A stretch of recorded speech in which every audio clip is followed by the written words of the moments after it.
علیکم. څنګه خی جوړي خی جوړي صحت ته خدای شکر الحمدلله. وګوره د سپیرونم ځان لا وګوره ښه 3 جیره به ځمکه مې درکړې وای 15 کروڑو ځمکه او درو میاشتو په ټیم مې درکړې وه او ټولې د پکې 10 لکه روپۍ راکړې وې ورغلی وې په ریوو کې وې څه خبرې چا د پرنټ راخیستې وه او که څه شي دی راخیستې وه ځمکې ټیم در باندې پوره دی پوه شو هغه روپۍ راکړه ګوره 10 لکه روپۍ مې پکې درکړي نغد یې پوه شوې چې کله یې زه خرڅه کړم که نه زه به تاله نور روپۍ ډېر کړم ښه یاره ته خو مزغه خراب دي نو زه یې څه نه ځان نه خرڅم چې ته یې خرڅوې تاله مې پکې بیانه درکړي او 10 لکه روپۍ چټي مزغه دې خراب دي مړه پرېږده لاس ماشه مړه درکړه لاس پرېږده زه صبر وکړه زه رحمت ته ټلیفون کړه پروپرټۍ هغه ده خو چا به مې فیصله وکړي ښه پروپرټۍ والا پرېږده زه به یې بیا اندازې کسون بې روالم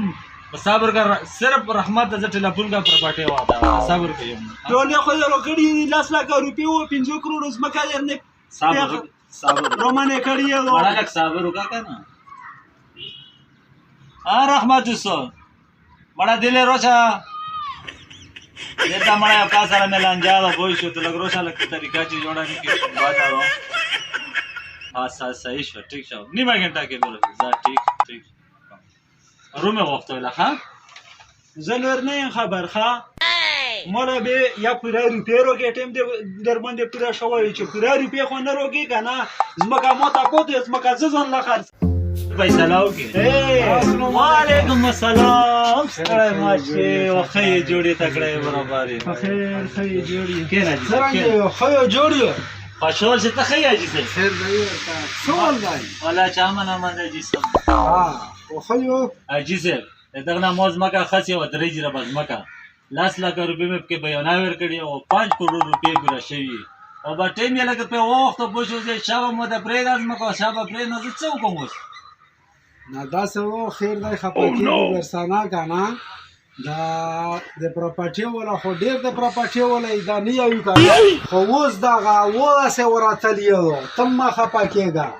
مطلب ورسېدی اول خو رزګورونه ټول رزګورونه ویلوړ دي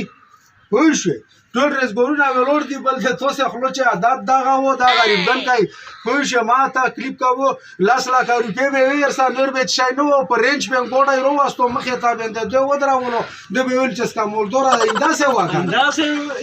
ریوه یې راوستلې وه مړه دا خلوی به ټول خیر کړي نورې خبرې پکې زه کړاپ کړوپ ما کوه ته ګوتې پې کېږدم دا کېږده پې ګوتې پوه شوې تو سے فیصله مو داسې وکړه که نه چې دا ځمکه چې کومه وه پوه شوې دا مې ټوله والا کړه دغه څه نورې پیسې بس نشته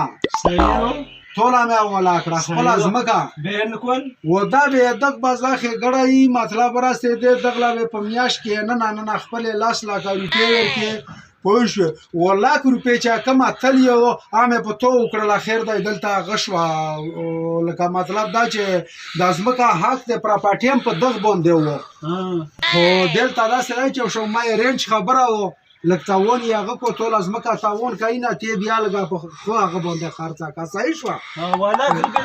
بس لاک روپۍ به هم دغله ورکړې چې کومه وه 10 لکه روپۍ خپلې ورکړه بس خپله او بریدول هر څه وشاړو په مطلب ورسېدی و نور داسې شی دی چې که پراپرټۍ وصول یې تشي 10 لکه روپۍ د تلې دي خو موږ هغه شی نه کوو مسلماني کوو مطلب ورسېدی بس لاک هم دله ورکړه چې کوم یې د تلې دي دی د خدای ویرې خوشحال کړي دی به ویرې مو و تو د خلوی په ځمکه کروڑونه روپۍ وکړې دعوه مې وکړه 10,000 روپۍ به تر واخلې او 10 به تر واخلې بس نورې خبره حاجي دا ښه وه چې ګلبدین سره په غم نه وه مړالی و تجربه یې هغه نه هغې ته توېدو خو یې مې هغه نه ویله اخیستې بس هر سړي له دا په کور دي چې اول یې ویښ ګوره بیا سودا ورسره کوه بس زه درومم کور مې دی پوه شوه بس چې کومه میاشت ټیم دی یخی که نه 10 لکه یې خپلې دي ولاک تېر باندې وکړې پوه شوې نو به دا به زه میاشت پاس ورکړم صحیح ده به زه وړم دا صحیح شوه بیا څه په ریوګانو کې خلک مه دوکه کوه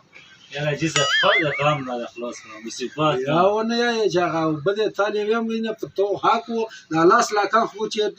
نه حق وي چې دې نه ایستورې کړی وای ځکه چې څه شی په بیانه کې ورکړی تللی مطلب خو بیا هم د میو پریدواله خلو ډېر خوښ شول که یې میخي سترګو ته هم وکتل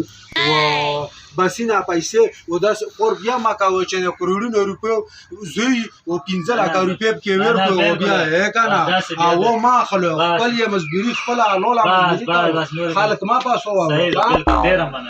ښه شول چې په مخه ډېره ښه ښځه و بیا رو دروم عوامې براپاټېلر